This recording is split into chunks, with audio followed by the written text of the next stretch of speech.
Selamat pagi Pak Heri dan teman-teman. Pada kesempatan kali ini saya akan mempresentasikan hasil skripsi saya yang berjudul Perancangan Penjadwalan Pemeliharaan pada Mesin Produksi Bahan Bangunan dengan menerapkan Preventive Maintenance Metode Modularity Design. Saya sendiri Christoforus Jansson, NIM 1812025, Prodi Teknik Industri di Universitas Katolik Musi Caritas. Bab 1 pendahuluan. Penelitian ini dilakukan di PTX pada khususnya 4 mesin produksi. Penelitian ditujukan untuk merancang jadwal pemeliharaan mesin dengan menggunakan preventive maintenance metode modularity design. Jadi, PTX tersebut sudah memiliki rancangan pemeliharaan, tetapi kali ini penelitian dilakukan dengan metode modularity design. Nah, bab 2-nya itu berisikan perawatan dan jenis-jenisnya. Jenis-jenisnya itu yaitu misalnya preventive maintenance, corrective maintenance, atau total corrective maintenance. Nah, yang kedua itu menjelaskan tentang modularity design itu sendiri. Dan 3 konsep keandalan, 4 fungsi distribusi keandalan. Nah, fungsi distribusi keandalan ini akan dipakai pada saat pengelompokan komponen-komponen mesin. Maksudnya itu komponen tersebut akan digunakan rumus apa untuk menghitung nilai keandalannya. Nah, yang kelima itu menjelaskan klasifikasi ABC. Klasifikasi ABC ini akan digunakan untuk menentukan harga-harga kritis dari tiap komponen. Apakah kritisnya besar atau kecil atau yang menengah. Nah, yang keenam itu untuk biaya pemeliharanya itu sendiri.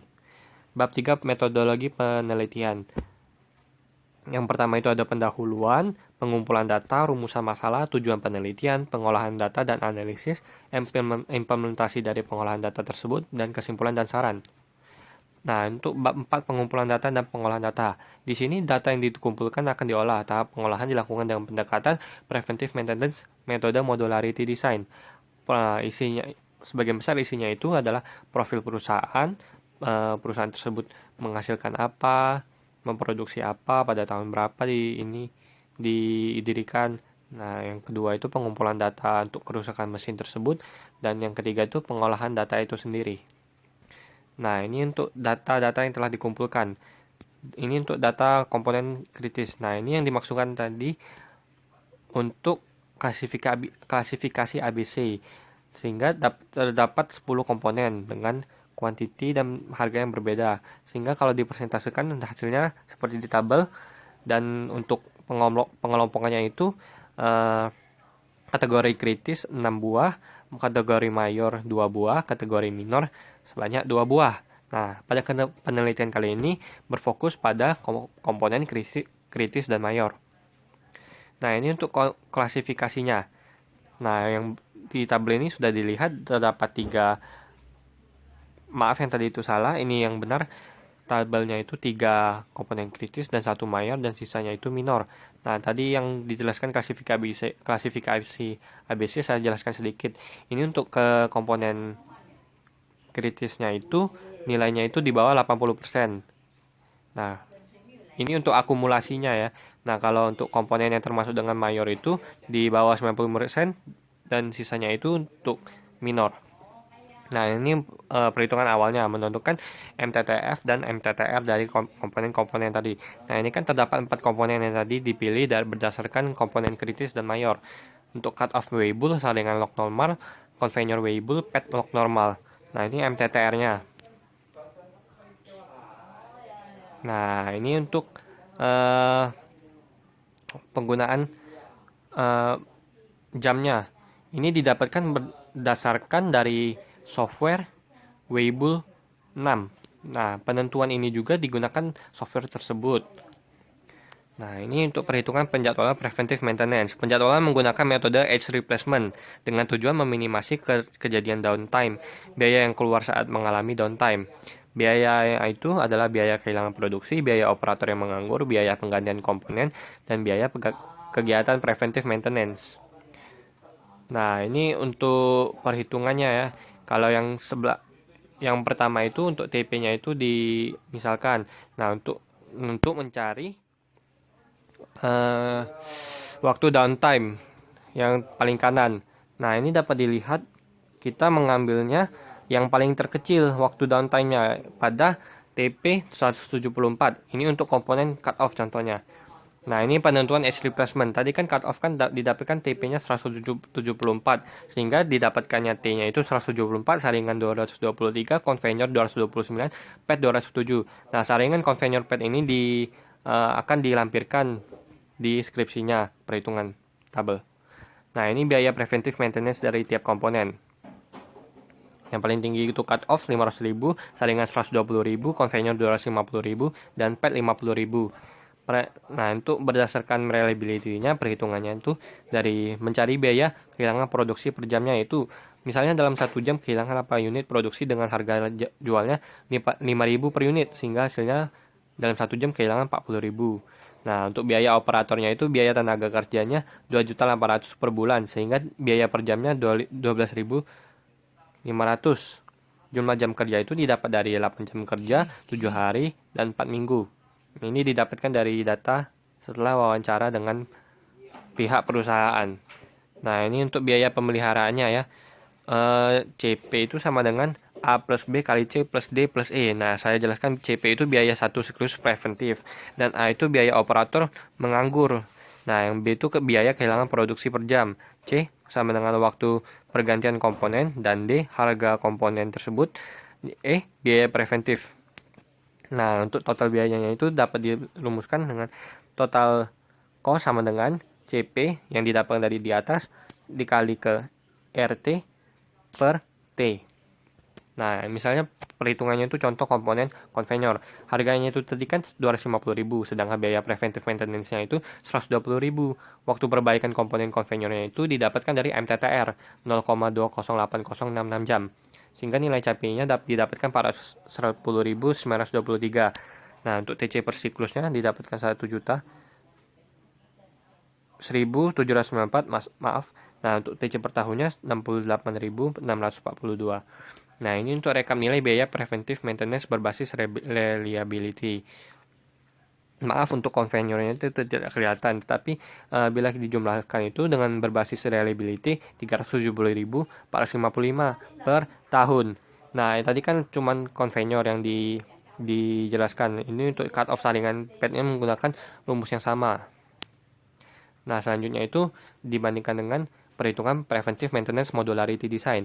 Nah, ini modularity design-nya ini berbasis dengan waktu yang dikaitkan dengan edge replacement yang sudah dihitung tadi. Nah, pengelompokan itu menggunakan modul-modul. Di sini dapat dilihat terdapat 2 modul, yaitu modul pertama cut off plus pad, modul 2 saringan plus conveyor. Kita misalkan perhitungan ada modul pertama. Nah, modul pertama itu kan cut off plus pad, sehingga dijumlahkan dulu.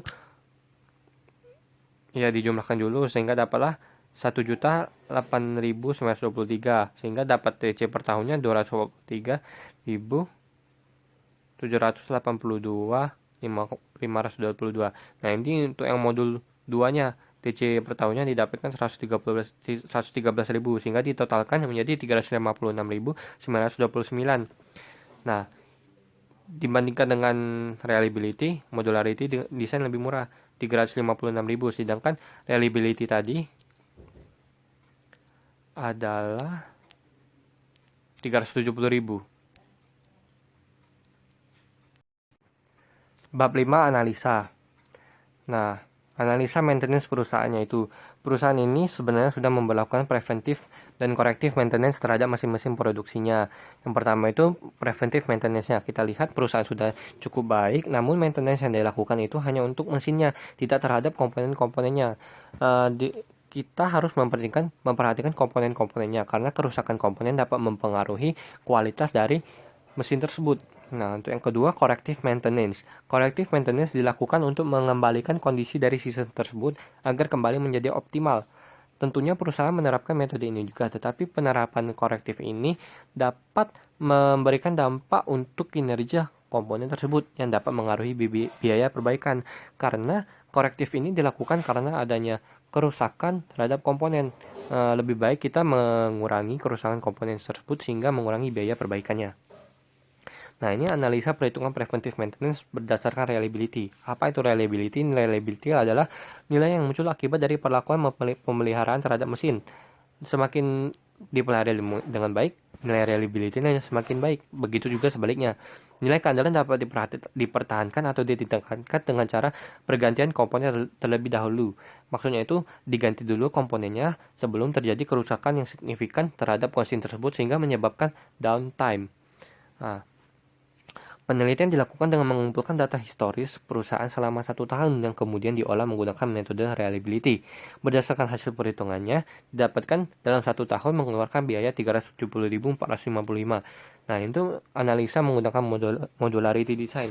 Modularity design adalah proses merancang suatu produk yang dapat diadaptasi ke dalam maintenance, sehingga maksudnya itu adalah suatu pengelompokan pemeliharaan berdasarkan faktor-faktor tertentu yang dapat meningkatkan kualitas pemeliharaan tersebut. Faktor-faktornya itu misalnya berbasis waktu atau berbasis dengan sebab akibat dari komponen tersebut. Nah, pengelompokan yang dilakukan kali ini dilakukan berbasis waktu, artinya menggunakan data edge replacement yang sudah diolah dengan di bab 4 tadi. Nah, kedekatan waktu antar komponen akan dijadikan satu modul. Tujuannya agar mengurangi proses perbaikan dalam 1 hari dengan melihat waktu yang berdekatan sehingga tidak terjadi pengulangan waktu setup. Di sini dikelompokkan dua modul, yaitu modul 1 dan modul 2, sehingga didapatkan biayanya 356.929. Untuk kesimpulan dan saran. Kesimpulannya itu adalah yang pertama, penerapan metode pemeliharaan yang digunakan harus mempertimbangkan data-data yang didapat dari perusahaan. Maksudnya itu data-data yang didapat dari perusahaan atau yang dikumpulkan itu harus sinkron dengan keperluan metode yang digunakan. Apabila metode yang digunakan harus menggunakan data-data yang tidak dapat dikumpulkan, maka jangan menggunakan metode tersebut, disarankan menggunakan metode yang lain. Nah, untuk kesimpulan yang kedua itu menggunakan metode modularity design lebih meminimalisir biaya perbaikannya dibandingkan menggunakan metode reliability. Sarannya, untuk perusahaan dapat menggunakan metode modularity design untuk pemeliharaannya sehingga meminimalisir biaya pemeliharaan. Yang kedua, untuk penelitian selanjutnya, modul yang memiliki waktu berdekatan bisa dilakukan pengelompokan lagi dengan mempertimbangkan keakuratan dan kelengkapan data untuk menghitung edge replacement. Maksudnya itu misalnya tadi kan sudah hanya 2 modul. Nah, misalkan dalam penelitian yang selanjutnya itu terdapat 6 modul dan di antaranya masih terdapat 2 modul yang waktunya berdekatan. Maka modul tersebut dapat dikelompokkan sehingga hanya terdapat 5 modul. Ini dapat meminimalisir lebih banyak biaya. Nah, itu saja presentasi dari saya. Bila ada pertanyaan atau tanggapan, silakan bisa beri komentar kepada saya. Terima kasih.